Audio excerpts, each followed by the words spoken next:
Abrimos la gran tertulia de la economía en Capital Radio. Hoy es probable que la gran tertulia de la economía no sea agradable, porque lo que tenemos delante de nosotros para analizar es cualquier cosa menos agradable. Pero es nuestra responsabilidad hacerlo con criterio técnico a ser posible, desideologizado, pero es obligatorio hablar de la corrupción, del crimen organizado, tal y como lo refleja el Tribunal Supremo en la instrucción del sumario en el que está investigando una corrupción que no se limita a una persona. Estamos hablando, si hablamos de crimen organizado, de algo que funciona por la parte de arriba, muy enraizado en el Partido Socialista, como parece comprobarse por los indicios, que necesita del gobierno para que funcione, pero también de otra parte de la sociedad, de las empresas, porque en el crimen organizado alguien se corrompe gracias a que alguien le hace llegar ese dinero. Así que no es sencillo, pero vamos a hablar de esta cuestión hoy en la gran tertulia de la economía. Les pongo en un singular aprieto de responsabilidad a nuestros invitados. Hoy están con nosotros Marisa Estevez, Digital Woman Tech Advisor y ejecutiva en el sector tecnológico. Buenos días, Marisa. Buenos días. Pues sí, hoy mitad de junio nos vamos aquí en el fondo yo creo que quizás una concentración de noticias, pero bueno, ahora la analizaremos. Sí, también con Gonzalo Garnica, consultor empresarial, que además tiene una gran experiencia en el lado de la empresa, en el mundo empresarial, por sus largos años trabajando en COE. ¿Cómo estás, Gonzalo? Buenos días. Buenos días, Luis. Sí, efectivamente, lo primero que hay que decir es que cuando se producen episodios de corrupción de este tipo, los primeros perjudicados son los empresarios que no entran en estos circuitos de corrupción, que presentan honestamente sus ofertas, que no se avienen a pagar comisiones ilegales y a delinquir, y que por lo tanto están en situación de inferioridad a la hora de acceder a contratos, ¿no? Y los otros grandes perjudicados son los consumidores y usuarios y los contribuyentes españoles, que acaban pagando por las obras públicas un sobreprecio, no solamente para pagar las mordidas, sino porque también el que ha hecho pago de las mordidas también tiene que llevarse su beneficio correspondiente, ¿no? Ahora profundizamos. Saludo a Manuel Moreu también, expresidente del Instituto de la Ingeniería. Hola, Manuel, buenos días. Bueno, yo la verdad es que no veo la tristeza del día. Es decir, esto es el principio de un final muy deseado y muy necesario. Te gusta que se sanee, ¿no? Las Pero cosas. no solo eso. Para mí eso no es lo importante. Lo importante es parar los movimientos que desde Moncloa se habían hecho para anular la separación de poderes, eliminar a los jueces, eliminar a la UCO y eliminar a cualquiera que se ponga por delante. Eso es de verdad lo grave. Es decir, que haya unas mordidas de 600.000 euros o de 6 millones o de 60 millones, bueno, se resolverá y se saneará. Pero lo otro es un cáncer gravísimo. Es decir, el mismo día que se está desmontando de una vez por todas esa mafia, pues ese mismo día están proponiendo el cambio de la legislación con todos los jueces en la calle. Es decir, eso es lo que tenemos que parar. Lo otro sí, pero sí, es muy grave, sí, pero con la gravedad del otro no tiene nada que ver, es otra magnitud, ¿eh? Ahí el principio de todo, efectivamente, el principio democrático se basa en los tres poderes del Estado, que deben estar separados y respetarse. No puede estar uno o los demás, porque entonces entramos en el territorio de la autocracia, ya no es democracia.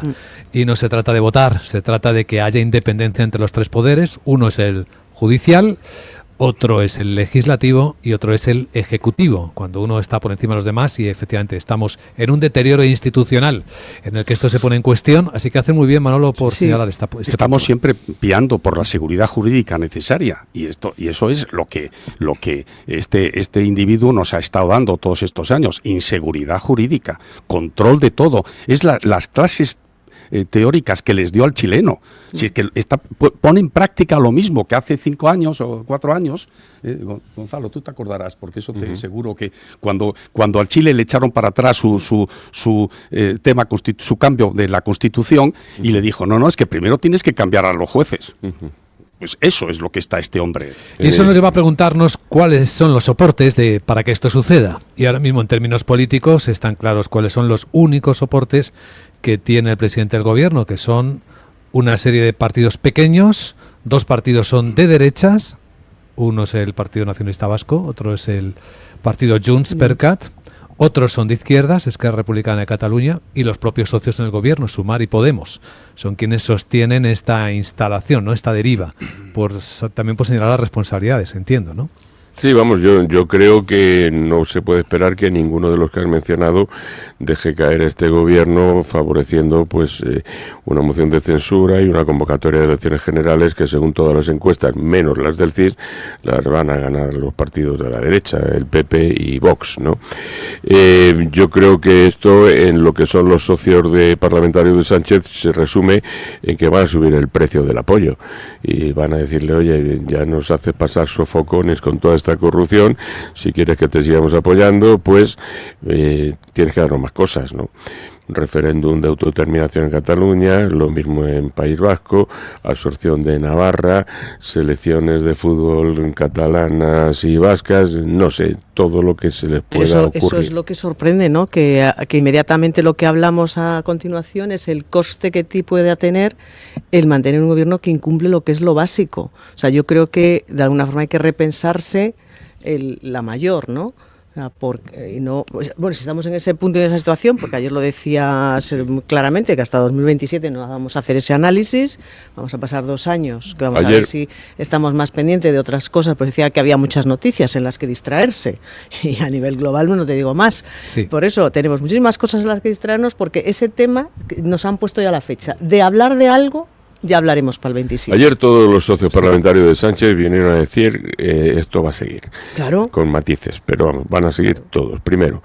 En segundo lugar, obvio las consideraciones morales, porque parece que eran importantísimas el 1 de junio de 2018, cuando echaron a Rajoy por un pequeño incidente judicial, y en cambio ahora, bueno, pues todas esas consideraciones éticas y morales tan importantes ahora les importan un pimiento, pero un soberano pimiento les da igual, porque ellos están a conseguir réditos de un gobierno que cuanto más débil esté, pues más se va a plegar a sus intereses, que no son precisamente los de España, ni los intereses de la nación española, ni los intereses de la economía española, todo lo contrario. Pero bueno, esto es lo que hay, con lo cual estoy con Manuel en que es importante que empiece el principio del fin de ese desmontaje de la división de poderes, pero por otra parte yo no veo aquí la luz hasta el año 2027, porque si sigue teniendo aritmética parlamentaria favorable va a seguir. Ahora profundicemos, ¿quién sostiene económicamente también este lado? ¿Es solo la parte que hablábamos de la corrupción? Es decir, funcionan porque hay cosas que suceden a favor de quienes sostienen al gobierno, ¿no? Contratos, beneficios económicos. Esa es una industria que está muy poco visible, ¿no?, para los ciudadanos. Sí, bueno, siempre se ha hablado, y bueno, no por hablar de las que al final los gobiernos siempre no presumir, porque no se puede decir esa palabra así, pero siempre tengo empresas amigas y empresas no amigas, ese tipo de cosas. En cierto modo, por supuesto, siempre hay detrás intereses económicos. Eso es, tú cuando tienes tu programa político, sabes lo que tienes que hacer, cuándo lo quieres hacer y quién te va a apoyar. Y al final vas a favorecer a unos y a otros. Yo creo que los mal parados aquí van a ser siempre los mismos, o sea, el pequeño empresario y el autónomo que pasaba por aquí. Que son los que pagan, ¿no? Que son los que pagan, que al final en esas licitaciones millonarias son los que dan el servicio. No nos olvidemos que luego las grandes compañías o los que puedan participar de esos entramados, que vuelvo al primer comentario, que esto no es generalizado, también hay que tenerlo en cuenta, pero al final tú vas bajando en la cadena de alimentación, como digo, y al final todo lo que en un país, todo lo que se hace, todo tiene al final llega a empresas muy pequeñas, a empresarios y a personas y esas ahora mismo tendríamos, si nos ponemos en ese papel, tendríamos que estar ojipláticos, porque es que cuando dices, bueno, es que todo eso sale, es que te van a quitar, te va a corresponder en esa licitación o eso un margen menor, y lo vas a tener que hacer con más esfuerzo, menos dinero. Así de sencillo. Vamos a lo básico, o sea, que tú al final eres el Paganini y vas a recibir menos por hacer más. En esta búsqueda de responsabilidades o de atribución de responsabilidades, nos gustaría entender por qué hay empresas grandes que aceptan pagar mordidas, es decir, incluso empresas del IBEX 35 aparecen citadas en el sumario, empresas que en su frontispicio ponen que tienen una misión de protección de valores ESG, entre las que se incluye la G de gobernanza, prácticas de buen gobierno, que sin embargo acaban participando de la corrupción o alimentando incluso esta corrupción. ¿Cómo es posible que eso esté pasando y no suceda nada? O sea, ¿qué responsabilidad? ¿Por qué ocurre esto en grandes empresas que teóricamente se venden como muy limpias y luego hacen estas cosas? ¿No hay mecanismos internos de control que lo delaten? Sí, antes hablábamos, lo primero que hay que explicar es que cuando una empresa se aviene a pagar comisiones ilegales, mordidas, no está cometiendo solamente un delito, que es el de cohecho, sobornar funcionarios públicos, ¿no? Sino también para pagarle necesita dinero negro, ennegrecer dinero, para lo cual necesita adquirir, comprar o admitir facturas falsas, lo cual le lleva a un segundo delito de falsedad documental, y también el uso de estas facturas falsas para ennegrecer dinero, para pagar mordidas, pues te hace incurrir en un delito fiscal, porque claro, tú te estás deduciendo facturas que no existen y por lo tanto estás disminuyendo el beneficio sobre el que tienes que pagar impuestos. Entonces tienes el delito de cohecho, el delito de falsedad documental y el delito fiscal. O sea que eso es mucho riesgo para una compañía que, como tú dices, tiene en el frontispicio la compliance, la gobernanza, los principios éticos, la RSC y toda esta mandanga, ¿no? ¿Qué sucede? Todavía tendremos que saber si en las empresas del IBEX que están implicadas en el episodio que estamos hablando, los altos mandos conocían esto, o era el delegado regional de Navarra, o era el delegado provincial de Sevilla, los que recurrían para engordar un poco sus números de cara a la dirección a este tipo de prácticas, ¿no? Todo esto se acabará sabiendo y esta gente también tendrá que ser procesada y sentada en el banquillo, porque, insisto, los primeros perjudicados son los empresarios que al no recurrir a estas prácticas quedan en situación de inferioridad a la hora de, que son la inmensa mayoría, a la hora de acudir a una licitación pública. O sea, esto es así. Manuel, sí. Bueno, Aldama contó ayer que él facturaba.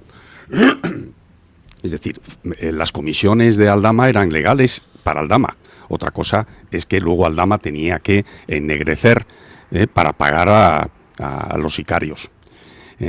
Pero él decía eso y claro, estamos hablando de otro orden de magnitud, pero a lo mejor había la misma figura, lo desconozco, de un intermediario legal que hace su trabajo y que lo que pasa es que su trabajo lo hace sucio porque de alguna manera tiene por detrás a alguien que es el que de alguna manera tiene la varita mágica para asignar los contratos, ¿no?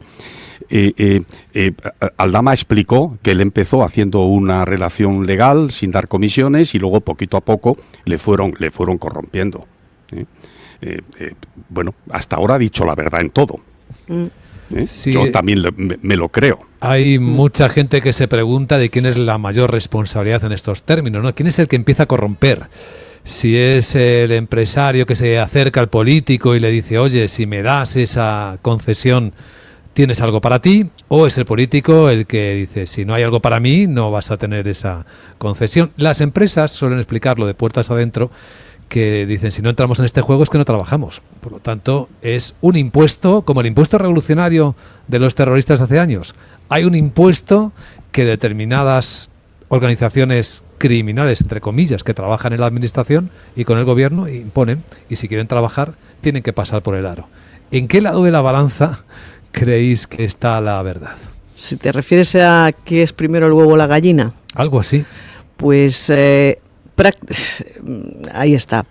Que se den estas prácticas, podemos remontarnos a otras economías más primarias cuando es toda la usura, ¿no? A la historia de la humanidad. A la historia de la humanidad y la usura. Sí. ¿Vale? O sea, yo creo que eso es el corromper por corromperse y el dinero, el vil metal, ¿no? Que ya Quevedo y desaparece en toda la literatura. Eso no lo vamos a quitar. El problema, yo creo que lo que corrompe muchas veces es el poder. O sea, y hay que ir a la literatura y entender lo que es el poder y el miedo a perder el poder, que lo mencionabas esta mañana, tu primera cita mañanera. A Steinbeck, sí. Es que ahí radica, porque al final tú con poder lo que ejercitas es la población, lo que al final tú generas ese miedo. Y eso que dices tú, las empresas, que si no funcionamos así, mi empresa no va a funcionar, es el miedo al final. hay el miedo a que no sea. Entonces, yo creo que en este caso, que los científicos ya demostraron que entre que era primero el huevo o la gallina, Harvard ya lo dijo la semana pasada lo que era, creo que sobre todo lo que corrompe sobre todo es querer mantenerte en un estatus, y a partir de ahí deriva todos los vicios, ¿no? Y todos los entramados. A costa de lo que sea, ¿no? A costa de lo que sea. Vamos a ver, hay casos en los que empresarios son extorsionados pues por poderes públicos, suelen ser de bajo nivel, o incluso por GANs privados, ¿no? Pues el caso del que tiene un restaurante y que le dicen, oye, si no te avienes a pagarnos una cantidad, te hacemos una inspección, te lo cerramos, te quitamos la licencia, te obstaculizamos el aparcamiento. Bueno, hay docenas de formas por las cuales, como digamos, los poderes públicos le pueden hacer la puñeta, por así decirlo, a un empresario privado, ¿no? Entonces, estos casos en los que estos empresarios son de alguna manera extorsionados, pues casi recae toda la responsabilidad sobre el extorsionador. Pero en estos otros, en los que estamos hablando de compañías, a lo mejor constructoras, que consiguen un contrato de 100 millones, que solamente le va a costar ejecutar el contrato 60 millones y los otros 40 millones van para el saco, pero me los tengo que repartir con quien me ha adjudicado el contrato, y que me han dicho además, forma tú que eres una empresa del IBEX, una UTE, con esta SL chiquitita, pero que es la nuestra, pues a través de la que vamos a cobrar, porque aquí siempre está, si hay una gran empresa muy caracterizada, que no decimos nombres, siempre le ponen al lado una pequeña, que es donde están ahí metidos los que se van a llevar la pasta, ¿no? Yo subrayaba antes el peligro que para las empresas es este tipo de operativa y todos los delitos que se cometen cuando incurres en ello, para subrayar en que no es ninguna tontería, ¿no? Porque dice, bueno, es que dale un sobre con 500.000 euros a aquel señor que está allí, que es director general de no sé qué. Y bueno, ya, pero es que los 500.000 euros los tengo que ennegrecer y tengo que hacer falsedad documental y además los voy a deducir luego de mis cuentas. Entonces, es un riesgo enorme que solamente se entiende si vas a obtener pues un beneficio muy sustancioso, a cuenta, por supuesto, del sufrido contribuyente que va a pagar el sobreprecio, porque aquí lo de menos es, en una obra de 100 millones hay uno que se ha llevado una mordida de 500.000, sí, pero es que luego hay otro que ha metido un sobreprecio de 30 o 40 millones que no tenían por qué haber pagado, porque no lo valía la obra.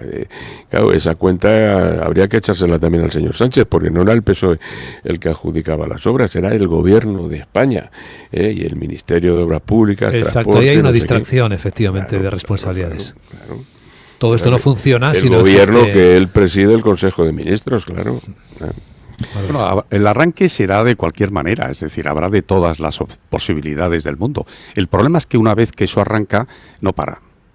Es decir, una vez que el sistema está corrupto, entonces eso ya es una máquina de corromper. Pero vamos, repito, Aldama ha dicho la verdad en todo y ayer... claramente dijo que a él la habían corrompido. Es decir, bueno. Lo que pasa es que está muy extendida esa maquinaria, porque claro, cuando se hace lo suficientemente grande, se autoprotege muy bien, o sea, va a pervivir, ¿no? Él dijo que había cientos de Aldamas. Habrá que encontrarlos. Hay un importante desafío. Por lo tanto, tenemos como país, ¿qué podemos hacer los ciudadanos que sí que somos las víctimas? No lo es quien se dice o se presenta como engañado, sino seguir quienes trabajando. Somos robados. Seguir trabajando, ¿no? Es lo que hacemos cada día. Claro. No, aquí de todas formas... Claro, nada sucede por primera vez, todo ya ha sucedido, ¿no? En el año 84... Pero cuesta normalizarlo, Gonzalo. Sí, no, pero en el año 84 yo recuerdo que había una situación absolutamente paroxística de petición de comisiones a las empresas para financiar a los partidos políticos, ¿no? Eran los primeros años del PSOE, pero no solamente le pasaba con el PSOE. Y yo recuerdo que hubo, y también se mencionan nombres, una serie de empresarios que se juntaron, pidieron audiencia a Felipe González y fueron y le dijeron, señor González, estamos hasta las narices y además estamos, bueno, pues muy en precario y corriendo un riesgo enorme. Y entonces todo esto se desató a raíz de un caso que era con una empresa alemana que se llamaba Flick, ¿no? El caso Flick. Flick. Total, que arrancaron de Felipe González el compromiso que él cumplió de sacar una ley de financiación de los partidos políticos. y se puso a los partidos políticos a partir de esa ley, bajo la advocación del Estado, tampoco sé si era bueno o malo, y que les financiaba ya el Estado. Por número de votos, por número de diputados, por una serie de baremos, se colgaron los partidos políticos de la teta del Estado. Eso quizá no visto con 40 años de perspectiva, no puede que no fuera muy correcto, pero es que lo anterior era que estaban colgados todos de las empresas. Y claro, las empresas querían contrapartidas, pues eso, de autopistas y de puertos y de presas y de todo eso. Y sobre todo es que era que le llegaban a los jefes de las empresas las peticiones de uno, de otro, de por aquí, de por allá. Era un follón enorme, ¿no? Que también fue cuando, junto a esa ley de financiación de partidos políticos, que fue la que puso a los partidos a cobrar del Estado, también se decidió que hubiera una especie de pool bancario que diese los créditos a los partidos, porque claro, la otra vía de financiación de los partidos era solicitar créditos y luego no devolverlos. Y también la banca, que en aquel momento presidía el señor Rafael Termes, pues dijo, bueno, pues vamos a hacer una especie de fondo de garantía, una especie de mutualización de ese riesgo entre todos, ¿no? Porque ya que no nos pagan los partidos políticos, por lo menos que nos podemos distribuir entre nosotros el riesgo que va a impagado, ¿no? Que va a fallido. Y también se hizo eso, ¿no? Y lo que pasa es que Termes aprovechó aquel modelo que fue el del año 86 para financiar a la Operación Roca. Él era catalán, él tampoco entendía que la Operación Roca no iba a tener recorrido fuera de Cataluña. De hecho no sacó un solo diputado, sacó 20 en Cataluña y 0 en el resto de España, y bueno, pues fue además el elemento que encadenó luego la dimisión de Manuel Fraga y todo eso, ¿no? Pero vamos, por no perder el hilo, antes del 85, que creo que es la ley de partidos políticos, prácticamente los partidos políticos se financiaban con cargo a las empresas y con promesas que hacían de tú financiame y yo cuando llegue al poder pues te doy para hacer la autopista tal o tal. Favores debidos. Sí. No solamente además era obra pública, porque entonces todas las grandes corporaciones tenían una petrolera, tenían una gran empresa de construcción, sí, tenían una eléctrica. Estaba muy diversificado, ¿no? Tenían todo lo que se llamaba el grupo industrial, ¿no? Sí. Y para posicionar al grupo industrial, bueno, que acababas haciendo una central nuclear en no sé dónde, no sé, que eran grandes cifras, ¿no? Sí, sí. Bueno, en el último minuto actualizamos la información. Sí, se confirma que Irán ha lanzado una primera respuesta de un centenar de drones contra Israel después de los ataques selectivos que esta noche ha realizado Israel sobre sitios nucleares de Irán, incluida la central de Natanz, que es lo que parece que a la Agencia Internacional de la Energía Atómica le está preocupando, ¿no? Si puede haber alguna liberación de radiación. Irán sí que confirma que han muerto al menos 6 científicos nucleares del país. Ahí, Manuel, es donde debemos tener una mirada de muchísima preocupación puesta. Y es muy preocupante porque en paralelo con ese ataque se estaban produciendo negociaciones para que Irán volviera a aceptar las inspecciones. Parecían rotas, ¿no? Porque bueno, pero estaban hablando otra vez bajo cuerda. Porque había descubierto la Agencia de la Energía Atómica que Irán no había cumplido el compromiso de enriquecimiento. Estaba muy por encima. Bueno, pero eso, si abren y dejan inspeccionar, pues entonces vuelve Irán a la economía mundial que vamos a decir que hace falta. O sea, el pueblo iraní no se merece, nosotros tampoco, Nadie pero el pueblo iraní no se merece lo que tienen. Eso es correcto. Sí, en el 2018 fue cuando, estando Trump, se cortan porque incumplían los acuerdos. Ahora es verdad que los acuerdos están incumplidos, pero sí pedían la visita de los inspectores. Ahí es donde se había, hace nada, hace un par de días, creo que fue el día 10, que es, pues si no dejas pasar. Pero bueno, se estaba hablando un poco soterradamente y bueno, yo creo que Israel, quizá nosotros, fíjate, pues, para despistarnos, Israel lo hace, y todos los análisis, porque Israel está herido internamente. O sea, el gobierno de Israel tiene un problema interno. O sea, el 70% de la población está en contra del gobierno, o sea que ahora mismo estarían fuera del gobierno, y una de las básicas razones por las que hace es: necesito este efecto exterior para resolver su problemática interna. También lo cual hay que tenerlo en cuenta. También hay que tenerlo en cuenta. Quizá a nosotros nos vendría bien a hacer un ataque, ¿no? Como los políticos utilizan distracciones o enemigos exactamente, externos porque no era, yo en las últimas informaciones siempre. Que no era el momento ayer para hacerlo. La gran tertulia de la economía en Capital Radio, intentando desbrozar el ruido y las cosas profundas que sí tienen verdadera relevancia. Hoy con Marisa Estevez, con Manuel Morell y con Gonzalo Garnica. Gracias y buen viernes, si es posible. Sí, seguro. El principio del fin. Buen